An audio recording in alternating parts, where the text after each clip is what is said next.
Let me paint you a picture. It is the dead of night.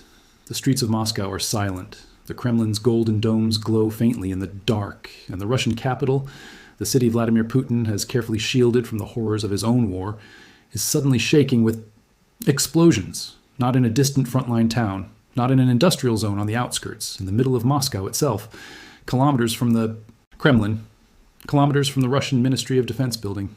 A drone, a Ukrainian drone, slams into the Mosfilm Tower, a luxury high-rise in the affluent western districts of the city, and sends debris raining from the upper floors onto the streets below.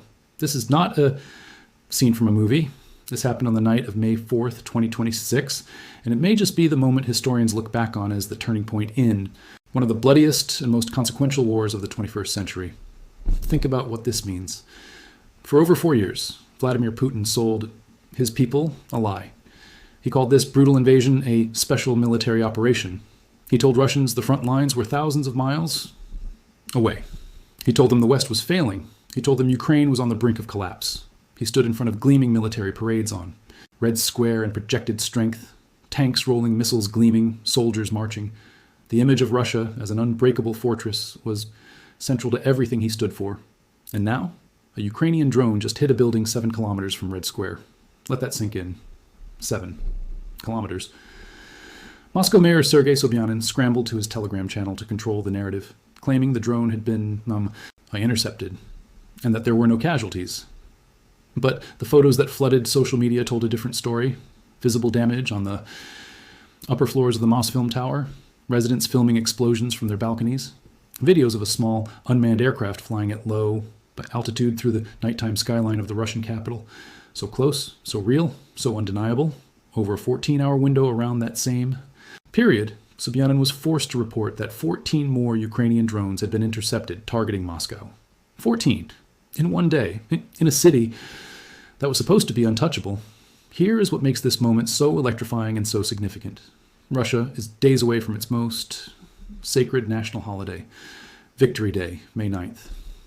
Every year, Putin uses this commemoration of the Soviet victory over Nazi Germany and World War II as the crown jewel of his propaganda machine. Tanks rumble through Red Square. Intercontinental ballistic missiles roll past cheering crowds. The message is always the same. Russia is powerful. Russia cannot be beaten. Russia will not back down. But this year, the Russian Defense Ministry quietly announced that there would be no military equipment displayed at the parade. No tanks, no missiles, no rolling. Columns of hardware thundering across the cobblestones of the Kremlin's central plaza. For the first time in many, many years, Red Square will be stripped bare of its military theater. And the reason? Russian officials cited a terrorist threat from Ukrainian drones. In other words, they are afraid. They are afraid that Ukrainian drones will buzz over Red Square on live television in front of the entire world and humiliate Putin on the single most important day of his political calendar. Zelensky, speaking at the European Political Community Summit in Yerevan, Armenia, put it with extraordinary directness. He said that if the parade proceeds without military equipment, it will be the first time in decades that Russia cannot afford to show its hardware, and he made clear why. They fear drones may buzz over Red Square, he said. This is telling. It shows they are not strong now. Not strong now. Those words from the man who refused to flee Kiev when Russian tanks were rolling toward his capital in 2022 carry enormous weight. But there is something even deeper happening here. Russia's response to the drone threat was not just to cancel the hardware display. According to Ukraine's Foreign Intelligence Service, Moscow has transformed its Victory Day preparations into something resembling a military lockdown. Communication blackouts have been imposed across the city. Hundreds of air defense systems have reportedly been repositioned to protect the capital. Russian telegram channels confirmed that the country is pouring enormous resources, anti-aircraft batteries, radar systems, interceptor assets, into shielding Moscow from Ukrainian strikes. And here is the brutal irony. Every Russian air defense system parked around Moscow to protect Putin's parade is a system that is not defending Russian soldiers on the front lines of the Donetsk region, or protecting Russian oil refineries, or guarding Russian warships in the Baltic Sea. Ukraine is forcing Russia to choose, and Russia is choosing to protect its president's image over its military effectiveness. The ceasefire theater playing out right now is equally revealing. Putin declared a 48-hour ceasefire for May 8th and 9th, Victory Day, after first floating the idea in a phone call with Donald Trump. But here's the critical detail. The Russian Ministry of Defense announced this ceasefire only to the American administration, not to Ukraine, not through any official diplomatic channel with Kyiv. Russia is literally refusing to speak directly to the country it invaded. Zelensky didn't mince words. As of today, there has been no official appeal to Ukraine regarding the modality of a cessation of hostilities, he wrote on social media. So Ukraine countered with its own ceasefire declaration, beginning midnight, May 5th, 6th, essentially calling Russia's bluff and exposing the entire exercise as a propaganda operation designed to let Putin hold his parade in peace before resuming the killing. This is where we are today. A nation that invaded its neighbor with the full confidence of a superpower is now cowering behind air defense systems, canceling its trophy parade and begging for a brief pause in fighting so its president can stand on stage without fear of a drone flying overhead. The war in Ukraine has hit a breaking point, and the question now is not whether Ukraine has seized the upper hand. It clearly has. The question is how far it intends to press that advantage. Wars are not won on battlefields alone. They are won or lost in the ledgers of national treasuries and the flow of oil through pipelines in the capacity of a nation to pay its soldiers and its suppliers month after month, year after year. Vladimir Putin understood this when he launched his invasion. Russia's enormous oil revenues, funneled through a sprawling network of export terminals and tankers, were designed to be the financial backbone of his military machine, the engine that would outlast Western resolve, outlast Ukrainian resistance, and outlast the sanctions that the world tried to impose. Ukraine has now set that engine on fire, literally. On Sunday, May 3rd, 2026, Ukrainian forces launched one of the most strategically significant strike packages of the entire war. Their target was not a military base, not a weapons depot, not a frontline position. Their target was the financial infrastructure that makes Russia's war possible. In a coordinated wave of drone attacks spanning 2 different bodies of water and reaching hundreds of kilometers into Russian territory, Ukraine struck the port of Primorsk on the Baltic Sea, Russia's largest oil export terminal, operated by the state energy firm Transneft and capable of processing hundreds of thousands of barrels of crude per day. The strike sparked a blaze at the facility. At the same time, Ukrainian drones struck the Black Sea port of Novorossiysk, hitting tankers near the entrance to one of Russia's most critical maritime outlets. When you add it all together, Primorsk in the north, Novorossiysk in the south, you are looking at the 2 ports that together handle roughly 40% of Russia's total oil exports. Ukraine hit both of them in a single night, and it did not stop there. Zelensky announced that Ukrainian forces had struck multiple tankers belonging to what has become known as Russia's shadow fleet, a collection of aging, poorly insured sanctions, evading vessels that Moscow uses to move oil to buyers who are willing to ignore Western price caps and export restrictions. These are the ships that allow Russia to keep earning petrodollars, even as Western sanctions theoretically close off legitimate markets. Ukraine has now made clear that the shadow fleet is not safe anywhere, not in the Black Sea, not in the Baltic approaches, not anchored near a Russian port. A Karakurt-class missile ship was also struck at Primorsk, a warship that carries Caliber cruise missiles, the same missiles Russia fires into Ukrainian cities and power stations. Destroying that vessel eliminates not just oil infrastructure, but offensive military capability in one strike. Zelensky's statement after the operation was precise. One more Russian carrier of Caliber missiles is out of action. Those words were not boastful. They were clinical. Ukraine is not striking randomly. It is hunting specific categories of targets that simultaneously damage Russia's financial capacity and its military reach. This is a campaign that has been building for months. Ukrainian officials have been making the strategic logic explicit. Oil revenue funds the war. Disrupt oil revenue and you disrupt the war.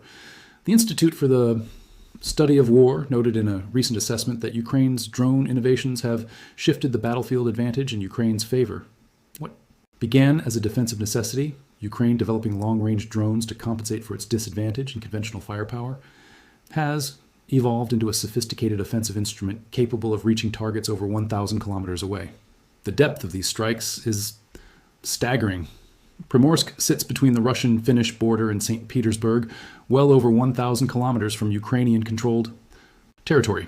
The fact that Ukraine can repeatedly and effectively strike a target at that range against a heavily defended nation with the largest air defense network in the world speaks to a level of technological and tactical innovation that has genuinely surprised Western military analysts. Russia claims to have intercepted 334 Ukrainian drones in a single overnight period around these strikes. But the fires at Primorsk were real. The damage to the Karakurt vessel was real. The Shadow Fleet tankers are no longer operational. Interception claims do not erase the physical reality of burning oil infrastructure. The economic picture for Russia is increasingly dire. According to analysis from Foreign Affairs and the Center for Strategic and International Studies, Russia's war economy is under mounting strain. Manufacturing. Growth is slowing. Russia's GDP growth rate dropped to just 0.6% in 2025. Crucially, the Russian military's ability to grow its forces hit a hard ceiling. For years, Russia could absorb its combat casualties and still expand its army, using new recruits to build fresh formations. By December 2025, that dynamic had reversed. Unrecoverable casualties, soldiers killed or seriously wounded, began exceeding the monthly recruitment rate. Russia is no longer growing. It is shrinking while fighting. Every tanker Ukraine destroys is revenue that does not reach Moscow. Every refinery struck is capacity that takes months to rebuild. Ukraine has hit major Russian refineries multiple times in recent weeks. One facility in Tuapse was struck for the third time in a 2-week window at the end of April. The systematic nature of this campaign suggests Kiev is not trying to score propaganda points. It is methodically dismantling the infrastructure that keeps Russia's military economy running, and Moscow's strategic vulnerability has become visible in another unexpected place. Belarus. Zelensky has publicly warned Belarus about unusual military construction activity along the shared border. New roads, artillery positions, and logistics routes being built. Russian forces, Ukraine believes, are using the construction of border infrastructure to potentially open a second front or use Belarusian territory to circumvent Ukrainian defenses, as Russian forces once did when they crossed through Belarus to advance on Kyiv in the opening days of the 2022 invasion. The fact that Russia is reportedly using apartment buildings in Belarus to launch drone attacks, civilian infrastructure, to try to mask its military operations, speaks to the increasingly desperate and improvised nature of Russian strategic planning. Ukraine is not just defending its territory anymore. It is reaching deep into the Russian economic bloodstream and bleeding the war machine dry. The financial kill shot is underway. In the early months of Russia's invasion, the Western response was characterized by hesitation, half measures, and agonizing debates about escalation. Should they send anti-tank weapons? Would that provoke Russia? Could they supply longer-range artillery? Was that a red line? The aid that came was real, and it mattered enormously, but it came slowly, piece by piece, always chasing events rather than anticipating them. That era is now definitively over. On May 4th, 2026, as Ukrainian drones were still smoking over Russian oil terminals and Moscow's skyline was being ringed with air defense batteries, the leaders of Europe gathered at an extraordinary summit in Yerevan, Armenia.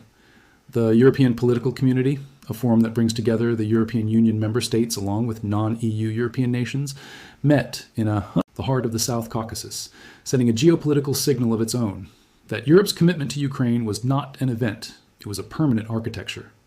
The headline announcement from Yerevan was seismic. The European Union confirmed the finalization of a €90 billion loan package for Ukraine, the largest single financial commitment to a nation at war in modern European history. Let the scale of that number land, €90 billion. Of that, €60 billion is specifically designated for defense, for procurement of military equipment, the strengthening of Ukraine's defense industrial capacity, and the purchase of critical weapon systems. The other €30 billion is structured as macro-financial assistance to keep Ukraine's economy and government functioning under the strain of a war now entering its 5th year. The first disbursements are expected to begin in the second quarter of 2026, meaning money is already beginning to flow. The European Parliament approved the package. The Council of the EU finalized the legislative framework. And in a move that carries enormous symbolic weight, the United Kingdom, which left the European Union through the painful process of Brexit, announced at the Yerevan summit that it was opening negotiations to join the loan program. Britain's decision to work within an EU financial framework post-Brexit is not merely a policy development, it is a statement of civilizational priority. UK Prime Minister Keir Starmer met bilaterally with Zelensky on the sidelines of the Yerevan summit. The two leaders agreed that British participation in the €90 billion loan program would represent, in the words of a joint statement, a major step forward in the EU-UK defense industrial relationship. Britain wants access to contracts for weapons procurement through the program, and it is willing to contribute to the EU borrowing costs to get there. Whatever the domestic political complexity of this move in London, the strategic message is unmistakable. Even the nation that voluntarily separated itself from European institutions is now drawing back toward European solidarity when it matters most. Finland's President Alexander Stubb, speaking alongside Czech President Petr Pavel in Prague, offered a striking insight into how European leaders are now thinking about Ukraine's role in the future of the continent's security. He said that Ukraine's combat experience in this war should shape Europe's future defense planning, that Ukraine, after 4 years of fighting the most advanced air defense systems, drone warfare, and combined arms operations that modern warfare has produced, represents a strategic asset for Europe and NATO.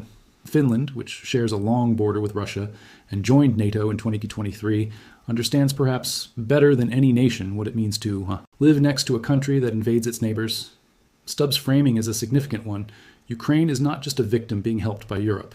Ukraine is a battle-hardened partner whose military knowledge Europe needs. Austria added its own contribution to the week's diplomatic picture, expelling 3 Russian embassy staff members over suspected signals espionage. Austrian intelligence linked the expulsions to satellite dishes installed on Russian diplomatic buildings in Vienna, antennas that were allegedly used to intercept communications data from international organizations based in the Austrian capital, including potentially NATO-affiliated bodies. The move signals that European nations are increasingly willing to act against Russian intelligence operations on their own soil, even if those actions risk diplomatic friction. On the financial and diplomatic front, the EU's €90 billion loan is being backed by an asset that many may not fully appreciate: the frozen Russian sovereign assets held in European financial institutions. Roughly €300 billion in Russian central bank reserves were frozen by Western nations following the 2022 invasion. The interest generated by those frozen assets, billions of euros annually, has already been channeled to Ukraine, and the larger loan package is structured to be backed by those same frozen funds. In effect, Russia's own money is being used to finance Ukraine's resistance. There is a poetic and strategic justice to that arrangement that is not lost on anyone in Kiev. The European commitment matters beyond the financial numbers. Russia has spent years betting that Western resolve would fracture, that energy dependency, domestic political pressures, the rise of populist parties sympathetic to Moscow, and war fatigue would eventually crack European unity. In Hungary, Viktor Orban has consistently acted as an internal disruptor, using his veto power to delay and complicate EU decisions on Ukraine. But the €90 billion loan was structured using an enhanced cooperation procedure, allowing the 24 willing EU member states to proceed without requiring unanimity. Hungary, along with Czechia and Slovakia, opted out, but they could not stop it. The mechanism worked. Europe found a way around the obstructor and moved forward anyway. Zelensky, at the Yerevan summit, framed the coming months with clarity. He said this: "Summer will be the moment when Putin must decide, expand the war or move toward diplomacy." And he made his position on Ukraine's role explicit. The task, as he sees it, is to ensure that Russia pays such a continuous and devastating price in soldiers, in oil revenue, in equipment, in political humiliation. That expansion becomes unthinkable, and diplomacy becomes, for Moscow, the only rational path. Europe, by committing €90 billion and bringing Britain back into the fold, has declared that it will fund that strategy for as long as it takes. The Western alliance is not fracturing. It is calcifying around Ukraine. We need to talk about the number 1,335 or 150. That is the total combat losses that the Ukrainian General Staff has attributed to Russian forces since February 24, 2022, the day Putin launched his full-scale invasion. Over 1.3 million personnel, killed, wounded, missing. The figure as of May 4th, 2026 includes 1,120 additional casualties in a single 24-hour period. 132 combat engagements were recorded on that same day. The most intense fighting is concentrated around Pokrovsk, where Russian forces launched 21 attacks, and around Kostiantynivka, a town that Ukraine's commander-in-chief, General Oleksandr Syrsky, has described as part of a heavily defended fortress belt that Kiev is fighting fiercely to hold. These numbers are almost incomprehensible in scale.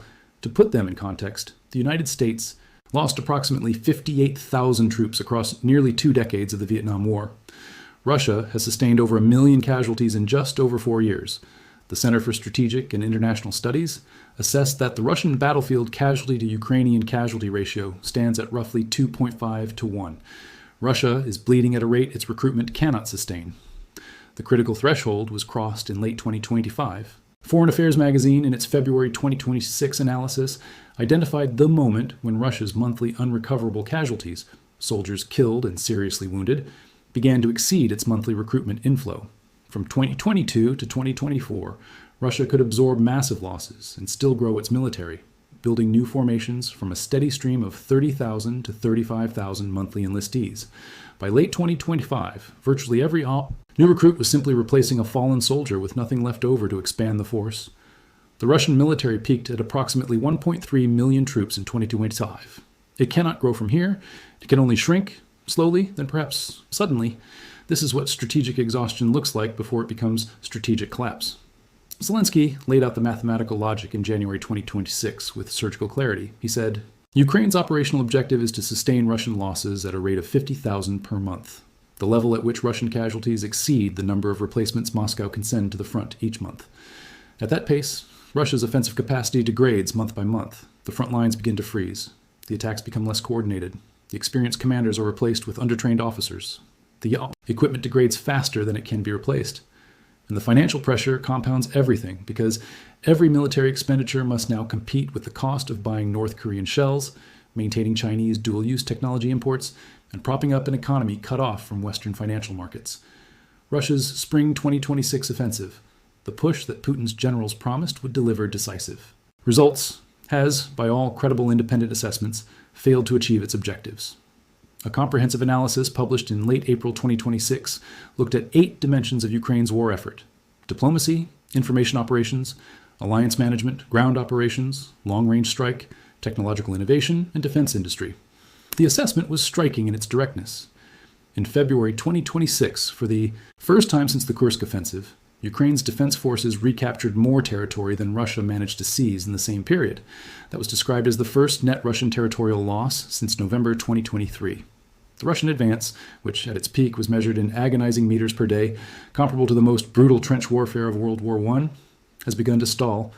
In the Huliaipol sector, where Russia had been pushing hard, Ukrainian counterattacks have forced Russian units to reorganize their formations and postpone their timelines. Russian forces that had been attempting to use motorcycles and all-terrain vehicles to race past Ukrainian defensive pockets, accepting enormous casualties in the process, have been stopped.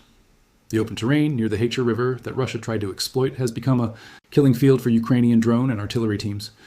The Institute for the Study of War has assessed that Russia's limited cross-border incursions into Sumy and Kharkiv regions are now functioning primarily as cognitive operations, designed to shape peace negotiations and generate headlines rather than genuine military advances. The gap between what Russia's strategic narrative claims and what its battlefield reality delivers is widening. Now, consider the diplomatic picture. The Geneva peace talks in February 2026 collapsed after 2 hours on the second day because Russia launched missile strikes on Ukrainian cities on the opening day of negotiations. That is not the behavior of a nation confident in its military position. That is the behavior of a nation that uses violence as a psychological weapon. It deserves its own spotlight, the appointment, revealed on May 4th, of a Russian general implicated in the Bucha massacre as the new commander of Russia's Air Force. The Bucha massacre, the mass killing of Ukrainian civilians in the Kyiv suburb that shocked the world in April 2022, remains one of the defining war crimes of this conflict. Elevating one of its alleged architects to lead Russia's Air Force is not just a moral obscenity, it is a strategic signal. Putin is not moderating. He's doubling down on the officers who are willing to commit atrocities, signaling that Russia's approach to this war, targeting civilians, terrorizing populations, ignoring the laws of armed conflict, will not change. But here is what that signal actually communicates to the world: desperation. Competent, confident militaries promote officers based on battlefield effectiveness and strategic vision. They do not need to lean on commanders associated with massacres. The promotion reveals what Russia's military is really running on: not competence, not innovation, not superior strategy, but brute willingness to destroy. And willingness to destroy without the manpower, the money, or the momentum to sustain it is a countdown timer, not a path to victory. Ukraine has seized a massive upper hand, not because the war is over, not because Russian forces have collapsed or peace is at hand, but because every major dimension of this conflict, the drone war, the economic campaign, the diplomatic coalition, the attrition mathematics, the psychological pressure, has shifted in Ukraine's direction. Russia is defending its own capital with air. Defense batteries. Russia is canceling its parade hardware out of fear. Russia is losing more soldiers per month than it can replace. Russia's oil terminals are burning. The breaking point is not a single moment. It is a cascade, and the cascade has begun.